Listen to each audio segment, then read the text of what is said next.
तेरा वचन मेरे पाँवों के लिए दीपक है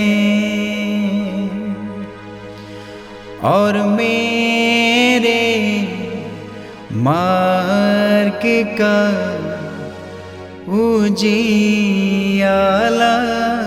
है।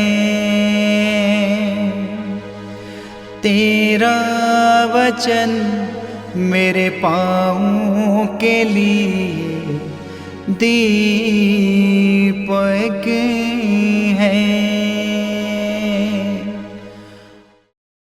पहला पाठ उत्पत्ति ग्रंथ अध्याय 9 पद संख्या 8 से 15 तक।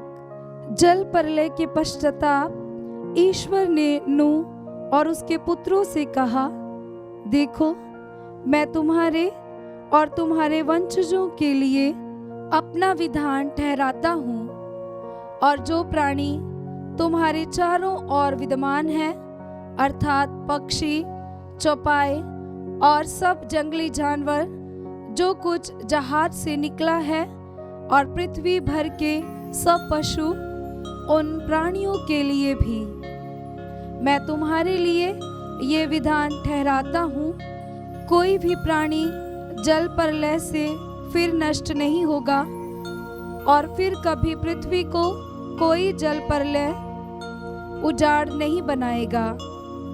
ईश्वर ने ये भी कहा, मैं तुम्हारे लिए, तुम्हारे साथ रहने वाले सभी प्राणियों के लिए और आने वाली पीढ़ियों के लिए जो विधान ठहराता हूँ, इसका चिन्ह ये होगा, मैं बादलों के बीच अपना इंद्रधनुष रख देता हूँ। वह पृथ्वी के लिए ठहराए हुए मेरे विधान का चिन्ह होगा।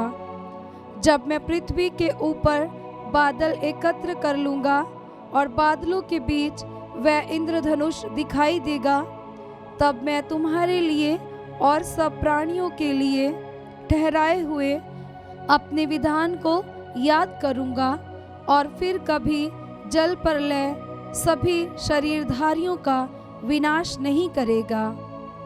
ये प्रभु की वाणी है। ईश्वर को धन्यवाद। भजन अनुवाक्य।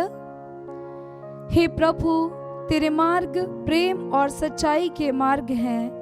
हे प्रभु, तेरे मार्ग प्रेम और सच्चाई के मार्ग हैं।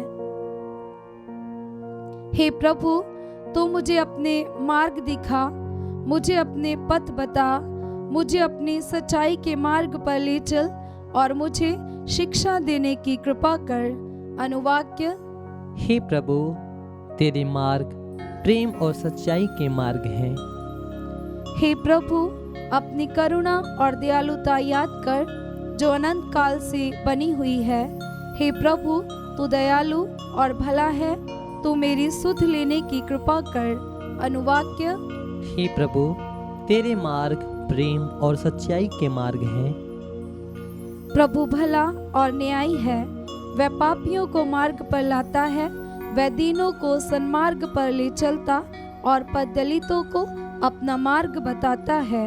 अनुवाक्य। हे प्रभु, तेरे मार्ग प्रेम और सच्चाई के मार्ग हैं। संत पेतरुस का पहला पत्र अध्याय 3 पद संख्या 18 से 22 तक। पाठ का मूल संदेश है, बपतिस्मा का जल हमें हमारे पापों से मुक्त कर देता है। मसीह एक बार पापों के प्रायश्चित के लिए मर गए, धर्मी अधर्मियों के लिए मर गए, जिससे वो हम लोगों को ईश्वर के पास ले जाए। ये शरीर की दृष्टि से तो मारे गए, किंतु आत्मा की दृष्टि से जिलाए गए। इसी स्थिति में हम कैदी आत्माओं को मुक्ति का संदेश सुनाने गए। उन लोगों ने बहुत पहले ईश्वर के विरुद्ध विद्रोह किया था। जब वह धैर्यपूर्वक प्रतीक्षा कर रहा था और नूह का जहाज बन रहा था, उस जहाज में थोड़े ही अर्थात 8 प्राणी जल से बच गए थे। यह बपतिस्मा का प्रतीक है। जो अब आप लोगों को बचाता है। बपतिस्मा का अर्थ शरीर का मैल धो डालना नहीं है, बल्कि शुद्ध हृदय से अपने को ईश्वर के प्रति समर्पित करना है। वह बपतिस्मा यीशु मसीह के पुनरुत्थान द्वारा हमें बचाता है। यीशु स्वर्ग गए और ईश्वर के दाहिने विराजमान होकर स्वर्ग के सभी दूतों पर शासन करते हैं। यह प्रभु की वाणी है। ईश्वर को धन्यवाद। जय घोष। मनुष्य रोटी से ही नहीं जीता, ईश्वर के मुख से निकलने वाले हर एक शब्द से जीता है। पवित्र सुसमाचार संत मार्कुस के अनुसार अध्याय 1 पद संख्या 12 से 15। यीशु के बपतिस्मा के बाद आत्मा उन्हें निर्जन प्रदेश ले चला। यीशु 40 दिन वहां रहे और शैतान ने उनकी परीक्षा ली। वह बनेले पशुओं के साथ रहते थे और स्वर्गदूत उनकी सेवा करते थे।